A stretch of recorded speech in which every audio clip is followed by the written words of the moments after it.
बच्चों तो स्टार्ट करते हैं क्लास 10 का फर्स्ट चैप्टर। बहुत ही डिमांड थी इसकी कि भाई मैम हमें लाइफ प्रोसेस पढ़ा दीजिए, लाइफ प्रोसेस पढ़ा दीजिए इस पर। तो आज मैं स्टार्ट करती हूँ लाइफ प्रोसेस। फर्स्ट चैप्टर जो है बायो का, क्लास 10 का, बहुत ही इंपॉर्टेंट है। बहुत क्वेश्चंस यहाँ से बनकर कर आते हैं। चलो स्टार्ट करते हैं लाइफ प्रोसेसेस। तो हम पढ़ते हैं what do you mean by the life. Life का मतलब क्या होता है? कोई भी लिविंग ऑर्गेनिज्म। और प्रोसेसेस मींस क्या हुआ कि जो भी प्रोसेसेस उसको मेंटेन करने के लिए, लाइफ को मेंटेन करने के लिए नेसेसरी हैं, उन्हीं को हम क्या बोल देते हैं? Life processes.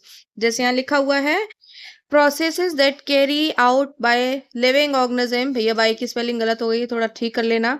Bye living being to maintain and continue life are called the life processes. ठीक है।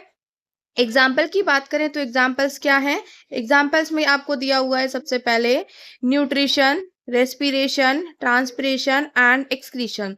ये सारे ही हम इसमें पढ़ते हैं। सारी प्रोसेसेस लाइफ प्रोसेस चैप्टर में पढ़ी जाती हैं। ये बहुत ही इंपॉर्टेंट है, ध्यान में रखना और पढ़ते जाना। इससे आगे चलते हैं हम। न्यूट्रिशन, सबसे पहला टॉपिक आ जाता है न्यूट्रिशन का। So first one is the nutrition. Nutrition क्या होता है कि जो भी हम सब्सटेंस अपनी बॉडी में इनटेक कराते हैं, ठीक है, जो भी सब्सटेंस आप इनटेक कराते हो अपनी बॉडी के न्यूट्रिशन के लिए, उसको मेंटेन करने के लिए, उसको ग्रो करने के लिए, डेवलप करने के लिए और डैमेज से बचाने के लिए, उसी को आप क्या बोलते हैं? न्यूट्रिशन। अब भैया यहाँ जो ये न्यूट्रिएंट्स दे रखा है, इसका मतलब क्या है? न्यूट्रिएंट जैसे आपने क्या यूज करा, जैसे आपने कार्बोहाइड्रेट्स खाए, ठीक है, आपने प्रोटीन्स खाई, ठीक है, प्रोटीन के साथ आपने कुछ फैट्स खाए, ये सब क्या करते हैं? आपकी बॉडी में एनर्जी देते हैं, आपकी बॉडी को ग्रो करने के लिए, आपकी बॉडी को बीमारियों से बचाने के लिए। ठीक है, यहाँ तक क्लियर है। टाइप्स की बात कर लेते हैं। तो टाइप्स जो होते हैं इसमें मोड ऑफ न्यूट्रिशन के दो होते हैं। एक होता है आपका autotrophic mode of nutrition and second is heterotrophic mode of nutrition. Spelling फिर से मिस्टेक हो गई है बेटा, sorry for that. Heterotrophic mode of nutrition. ठीक है, ऑटो से जैसे हमें समझ आता है भैया, नाम लिखा हुआ है सबसे पहले ऑटोट्रॉपिक। तो ऑटोट्रॉपिक से हमें समझ में आ रहा है ऑटो मतलब कि सेल्फ। ठीक है, ऑटो का मतलब क्या होता है? यहाँ पर ऑटो का मीनिंग होता है भैया सेल्फ। लिख देती हूँ, ऑटो का मीनिंग क्या है? सेल्फ। भैया जो भी ऑर्गेनिज्म अपना खाना खुद बनाते हैं उसको हम ऑटोट्रॉपिक न्यूट्रिशन बोल देते हैं। और वो क्या यूज करते हैं? जो इनऑर्गेनिक सोर्सेज होते हैं, जैसे कार्बन डाइऑक्साइड, वाटर, किसकी प्रेजेंस में बनाते हैं? क्लोरोफिल और सनलाइट की प्रेजेंस में वो उस खाने को बनाते हैं। ठीक है, इसी मोड ऑफ न्यूट्रिशन को, जो ये mode of nutrition green plants follow up करते हैं, वो उन ऑर्गेनिज्म को हम क्या बोल देते हैं? ऑटोट्रॉप्स। क्लियर है? ऑटोट्रॉप्स। इसके बाद कहीं कहीं पर मेंशन होता है कि भैया ऑटोट्रॉपिक मोड ऑफ न्यूट्रिशन को आप कीमोसिंथेटिक भी बोलते हैं और फोटोसिंथेसिस भी बोलते हैं। तो यहाँ पर मेंशन क्या करना है आपको कि जो कीमोसिंथेसिस है उसका मतलब है कि केमिकल को यूज करके जो अपना फूड बना रहे हैं उसी को हम क्या बोलेंगे? कीमोसिंथेसिस। ठीक है, इससे आगे फोटोसिंथेसिस भैया हमें पढ़ना ही है कि लाइट की प्रेजेंस में जो भी अपना खाना बना रहे हैं हम उसको क्या बोल देते हैं? फोटोसिंथेसिस प्रोसेस बोल देते हैं, फोटो ऑटोट्रॉप्स ऑर्गेनिज्म बोल देते हैं। ठीक है, चलो इसके बाद आता है second mode of nutrition. Colour change कर लेते हैं, बढ़िया सा लगा लेते हैं भैया, रेड कलर मिला है ना, ब्लू लगाते हैं। ठीक है, हेटरोट्रॉपिक मोड ऑफ न्यूट्रिशन में क्या है कि ये वो ऑर्गेनिज्म होते हैं जो कि अपना खाना खुद नहीं बनाते but depend for food on others. They can not synthesize का मतलब है कि अपना खाना नहीं बना सकते हैं, इसीलिए हम इनको क्या बोलते हैं? Heterotrophs. They are mainly of three types. यहाँ इसके नाम से ही समझ जाना, हेट्रो का मतलब होता है डिफरेंट। हेट्रो का मतलब क्या होता है? डिफरेंट। ठीक है, दूसरों की बॉडी पर जो डिपेंड करते हैं वही क्या होते हैं? Heterotrophic mode of nutrition show करेंगे। और ऑर्गेनिज्म क्या कहलाएंगे? Heterotrophic organisms. ठीक है, यहाँ देखिए तीन तरीके के होते हैं, तीनों बहुत ही ज्यादा इंपॉर्टेंट है। पूछा जाता है क्यों भैया, क्यों है इंपॉर्टेंट? देखिए सबसे पहले आपको दिखने को मिल रहा होगा सेप्रोट्रॉपिक मोड ऑफ न्यूट्रिशन। इसमें क्या है? सीधी सीधी आपको ये पढ़ना है कि जो डेड डिके मैटर पर डिपेंड करते हैं अपने खाने के लिए, वही कौन से होते हैं? सेप्रोट्रॉपिक ऑर्गेनिजम्स होते हैं। अब इसमें आपको ध्यान में ये रखना है बेटा, यहाँ ये जो लाइन लिख रही है ना, इसको ध्यान से पढ़ लेना। डेड डिके मैटर, जैसे मान लो कोई भी आपका बाहर एनिमल मर गया, जैसे किसी भी जगह पर कोई एनिमल मर जाता है, तो कुछ दिन बाद आप देखते होंगे कि 20, 25, 15, 20 दिन बाद आप देखते हो कि वो एनिमल जो है वहां बचता नहीं है। हालांकि कुछ जो कुत्ते वुत्ते आ जाते हैं वो खा जाते हैं, लेकिन कुछ पार्ट जो होता है माइक्रोब्स उस पर ग्रो होते हैं और उसको धीरे धीरे डिग्रेड कर देते हैं। एग्जाम्पल क्या है इसका? बैक्टीरिया, फंगी और मशरूम। ध्यान में रखना एग्जाम्पल्स को। उसके बाद बात कर लेते हैं हम पैरासिटिक मोड ऑफ न्यूट्रिशन पर। दोनों में डिफरेंस है, इसीलिए बता रही थी। ठीक है। पैरासिटिक, पैरा मतलब दूसरों की बॉडी पर रहना, ऐसे ध्यान ध्यान में रखना। पैरा मतलब क्या हुआ? अदर्स। ठीक है, दूसरे की बॉडी पर रहना। ऐसे ध्यान में रख लेना साइट, कि दूसरे की बॉडी पर जाकर के वो रह रहे हैं, पैरासाइट। ये ऑर्गेनिज्म क्या करते हैं? होस्ट। जिसकी बॉडी पर वो रहेंगे उसे क्या बोलेंगे? होस्ट। और जो रहता है उसको हम बोलते हैं पैरासाइट। ठीक है। उसकी बॉडी पर रहेंगे, या तो उसकी बॉडी पर ऊपर की साइड रहेंगे या अंदर की साइड। जैसे ऊपर रहते हैं तो उसका मतलब है टिक्स, लाइस, लीच। ठीक है, कसकटा। इनसाइड की अगर मैं बात करूं तो इकोलाई जो है बैक्टीरिया, हमारे स्टमक में रहता है। ठीक है। चलो इससे आगे बात करते हैं holozoic mode of nutrition. Holozoic में समझो भैया एक चीज समझ में आ जाएगी। होलो, होलो मतलब कि क्या है? Whole body. दैट मीन्स क्या है? Whole body. अब इसका मतलब क्या है कि जो भी आप न्यूट्रिशन का इंटेक कर रहे हैं, ठीक है, उसको आप अपनी बॉडी में लेके जा रहे हैं, किसके लिए? डाइजेशन के लिए। तो आपकी होल बॉडी जो होती है उस डाइजेशन में इन्वॉल्व होती है, और फिर आप उसको क्या करते हैं? सिंपलर सब्सटेंसेस में ब्रेक डाउन कर देते हैं। एग्जाम्पल क्या है? Amoeba, human beings, cow, etcetera. हाँ भैया, यहाँ पर जो एक क्वेश्चन आ जाता है वो बहुत ही ज्यादा इंपॉर्टेंट है। किसका? अमीबा का। मोड ऑफ न्यूट्रिशन अमीबा का बोर्ड का क्वेश्चन है, सीबीएसई का। तो आपको ढंग से पढ़ लेना है। ठीक है, और समझना भी है। जब मैं मोड ऑफ न्यूट्रिशन बताऊंगी होलोजोइक में, हेटरोट्रॉपिक मोड ऑफ न्यूट्रिशन में, तो सबसे ज्यादा ये इंपॉर्टेंट है, इसको ध्यान में रखना। चलिए भैया, सबसे पहले प्रोसेस आ जाती है फोटोसिंथेसिस की। जो फोटोसिंथेसिस आप mode of autotrophic mode of nutrition में पढ़ते हैं। ठीक है। फोटो, फोटो का मतलब क्या होता है? देखिए भैया, पढ़िए। फोटो का मतलब क्या है यहाँ पर? What is the meaning of photo? This is the light. क्या है फोटो का मतलब? लाइट। ठीक है। और सिंथेसिस का मीनिंग क्या होता है? To make. क्या होता है? To make. अब इस टू मेक का मतलब क्या है? किसी भी प्रोसेस के लिए जब हम बनाते हैं किसी भी चीज को, तो इसलिए हम सिंथेसिस यूज कर लेते हैं। अब यहाँ बात आ जाती है ग्रीन प्लांट्स की। ठीक है। ग्रीन प्लांट्स जो होते हैं वो अपने फूड को, ऑर्गेनिक फूड को बनाते हैं कुछ इनऑर्गेनिक सब्सटेंसेस को यूज करके। अब वो इनऑर्गेनिक सब्सटेंसेस क्या है? Carbon dioxide, water. ठीक है, इन दोनों को यूज किया जाता है, और किसकी प्रेजेंस में? सनलाइट की प्रेजेंस में, और द क्लोरोफिल। ठीक है। इसकी प्रेजेंस में फूड को वो बनाते हैं। ध्यान में रखना बेटा, it is very very very important, 5 star important है, तो बिल्कुल भी स्किप नहीं करना है इसको। ठीक है। अब जो ये फोटोसिंथेसिस होती है, ये आपकी 3 स्टेप्स में होती है। ये आपके एनसीईआरटी में मेंशन है और इम्पोर्टेंट भी है। अगर आप पूरी फोटोसिंथेसिस की डेफिनेशन वगैरह ना लिख पाओ तो ये 3 पॉइंट लिख देना, इजीली आप पास हो जाओगे। अब बात आती है, पहला पॉइंट क्या है? Absorption of light energy by the chlorophyll. कौन करता है लाइट एनर्जी को एब्जॉर्ब? क्लोरोफिल। ठीक है। फिर वो क्या करेगा? इस लाइट एनर्जी को कन्वर्ट कर देता है किस में? केमिकल एनर्जी में। वो केमिकल एनर्जी क्या करेगी? Splitting of water molecule. जो आपके वाटर के मॉलिक्यूल्स हैं उनका क्या करेगी? Break down. स्प्लिटिंग का मतलब क्या होता है? ब्रेक डाउन करना। ठीक है। Reduction of carbon dioxide into carbohydrate. अब ये CO2 जो होता है वो किस में रिड्यूस हो जाता है? कार्बोहाइड्रेट्स में। और कार्बोहाइड्रेट्स क्या होती है? किस फॉर्म में बनता है हमारा फूड? ग्लूकोज की फॉर्म में। ठीक है। क्लियर है यहाँ तक? ये तीनों पॉइंट्स आपको ध्यान में रखते हैं। एक बार फिर से समझा देती हूँ। Absorption of light energy by the chlorophyll. Light energy जो है क्लोरोफिल को इजीली एब्जॉर्ब कर लेती है। दूसरी बात आ जाती है कि conversion of light into the chemical energy. Light को कन्वर्ट कर देना केमिकल एनर्जी में। तीसरा आता है भैया, light sorry, conversion of light into chemical energy. फिर वो लाइट एनर्जी क्या करती है? उस वाटर मॉलिक्यूल को स्प्लिट कर देती है, ब्रेक डाउन कर देती है।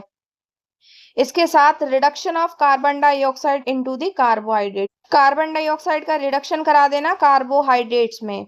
इसके लिए ये जो रिएक्शन है ये बहुत ही इंपॉर्टेंट है, ध्यान में रखिएगा। 6CO2 carbon dioxide, 12H2O chlorophyll और सनलाइट होते हैं।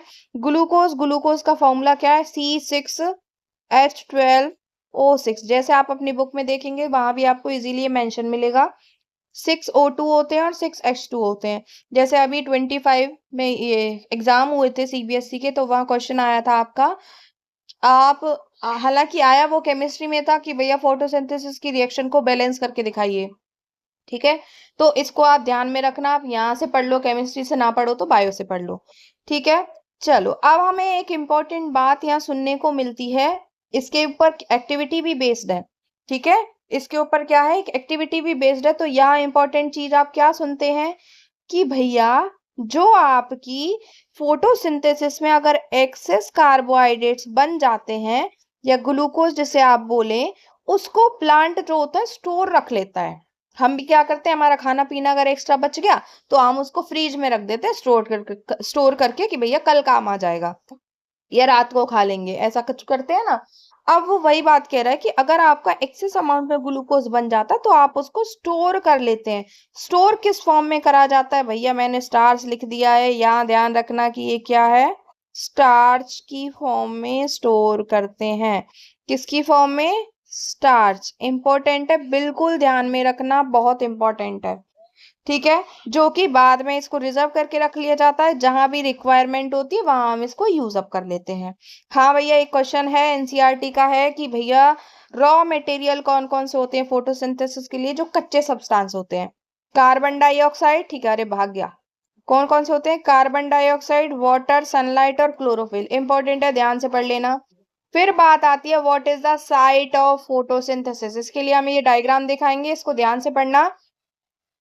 साइट ऑफ फोटोसिंथेसिस का मतलब है कि जहां पर वो फोटोसिंथेसिस की परफॉर्मेंस होगी, जहां वो प्रोसेस परफॉर्म होगी, उसी को आप क्या बोलेंगे? साइट ऑफ फोटोसिंथेसिस, ठीक है। तो साइट क्या है भैया इसकी? Chloroplast is the site of the photosynthesis.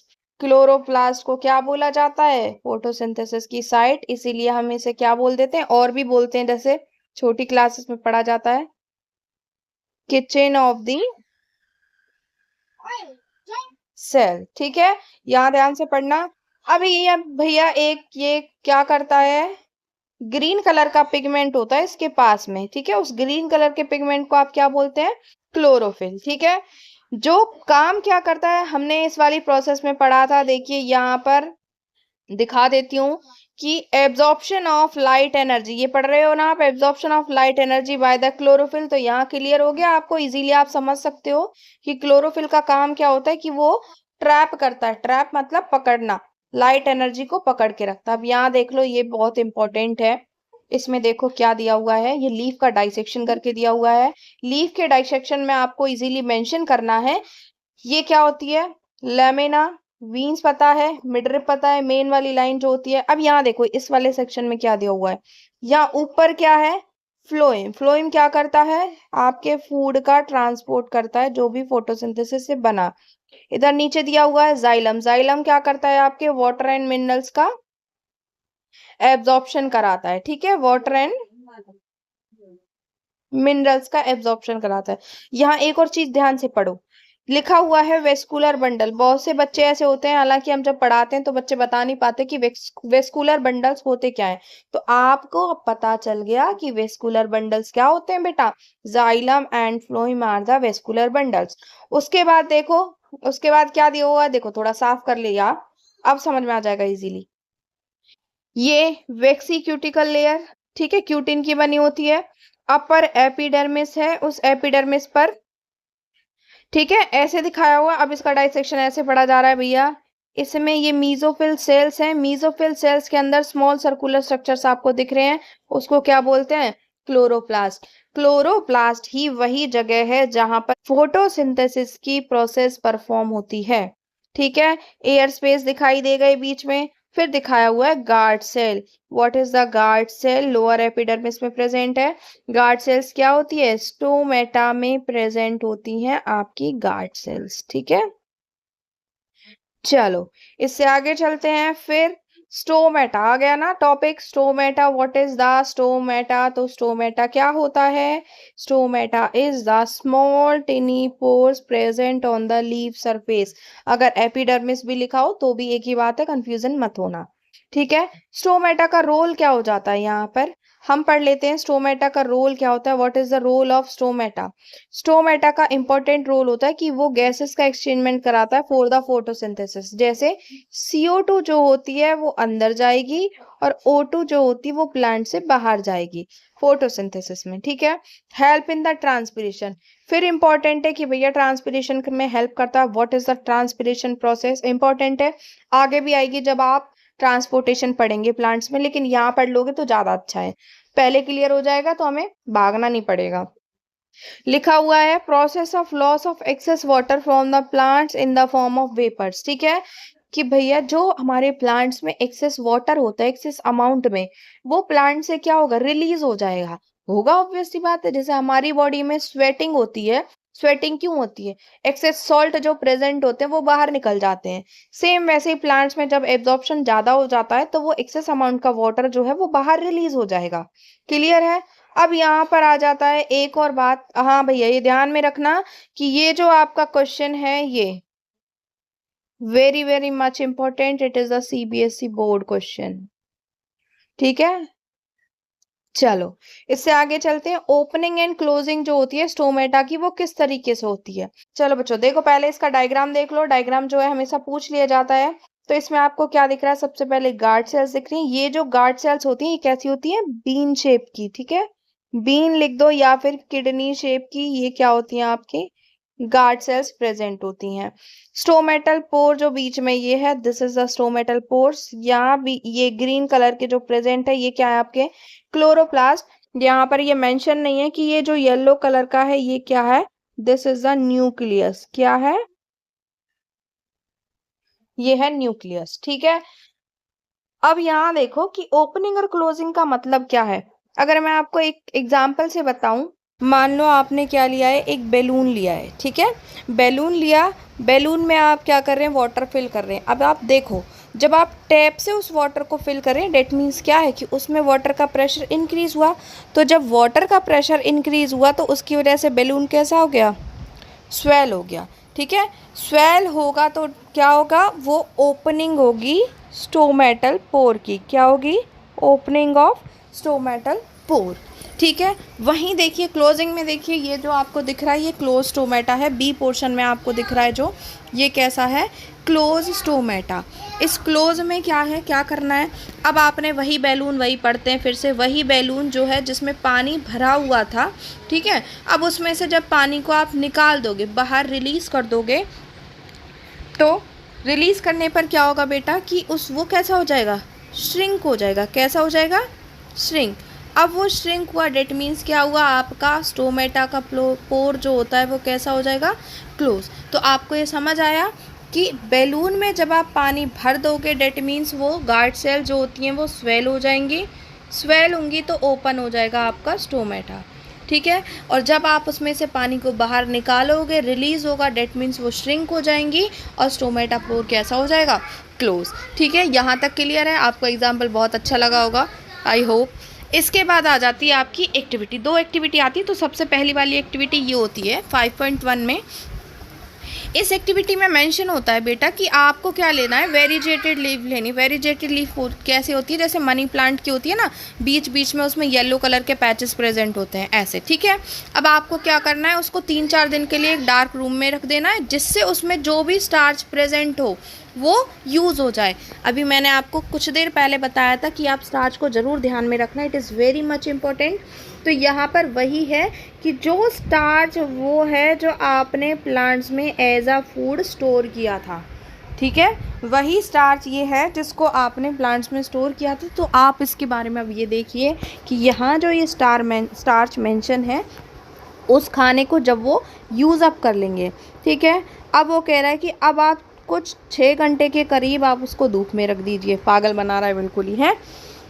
चलो ठीक है, पढ़ते हैं कि भैया वो 6 घंटे के लिए उसे हमें धूप में रखने के लिए बोल रहा है। अब इसमें क्या होगा कि फिर कह रहा है कि आप इसको बॉइलिंग वाटर में कुछ मिनट्स के लिए डिप कर दीजिए, फिर एक बीकर में एल्कोहल लीजिए, इस एल्कोहल को डालो। क्वेश्चन सेकंड, ठीक है, आपको वाटर बाथ में इसको केयरफुली प्लेस कर देना है इस बीकर को जिसमें एल्कोहल इमर्ज है, हीट करना है। Even what happens to the colour of the leaf, what is the colour of the solution, ठीक है। अब यहाँ आपको बता देना है कि सॉल्यूशन का कलर कैसा हो जाएगा और जो आपकी लीफ है उसका कलर कैसा हो जाएगा।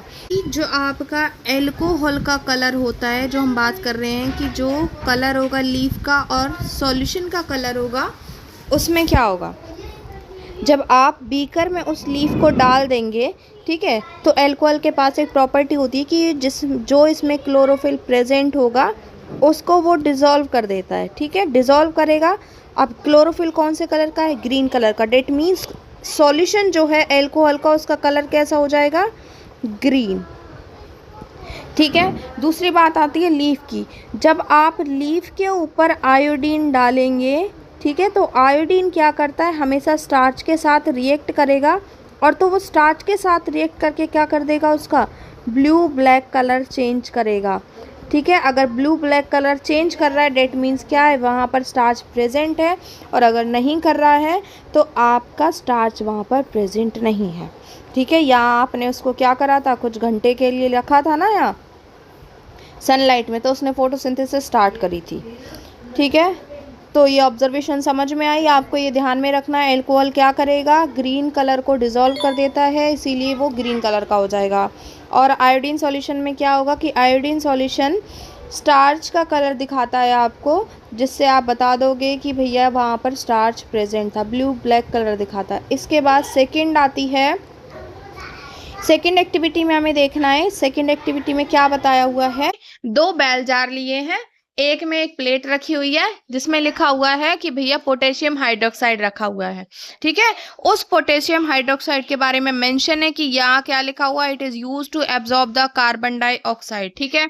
अब देखो आप, फोटोसिंथेसिस के लिए क्या जरूरी है, CO2, CO2 नहीं होगी तो फोटोसिंथेसिस परफॉर्म नहीं होगी, ठीक है। फिर वो कह रहा है कि भैया प्रेजेंस ऑफ स्टार्च को हमें देखना है, मेंशन कराना है। तो प्रेजेंस ऑफ स्टार्च को हम कैसे देख सकते हैं, सेम पहले वाला टेस्ट जिसमें हमने आयोडीन टेस्ट करा था। तो यहाँ की जो लीफ होगी उसमें कोई ब्लू ब्लैक कलर नहीं आएगा, क्यों, क्योंकि कार्बन डाइऑक्साइड नहीं मिली, ना ही उसने फोटोसिंथेसिस परफॉर्म करी। इसमें क्या है, CO2 है, जितने अमाउंट में होगी उतनी फोटोसिंथेसिस वो परफॉर्म कर देगा, तो स्टार्च आपको दिखने को मिल जाएगा। यहाँ इस एक्टिविटी से ये क्लियर होता है कि CO2 कार्बन डाइऑक्साइड जो है वो आपकी फोटोसिंथेसिस के लिए नेसेसरी है, ठीक है। यहाँ तक क्लियर है बेटा, आई होप कि आपको ये क्लियर हुआ हो। आप नोट्स के लिए मेरे को कमेंट कर सकते हैं, मैं आपको ये सारे नोट्स प्रोवाइड कर दूंगी, मैंने ही बनाए हैं, बहुत ही इंपॉर्टेंट है, इजी भी हैं, कोई ज्यादा फालतू का लफड़ा नहीं है, ना जो कुछ फालतू में पढ़ना होता है, ठीक है। आई होप कि आपको क्लियर हुआ हो। Thank you so much, like share and subscribe. Thank you so much.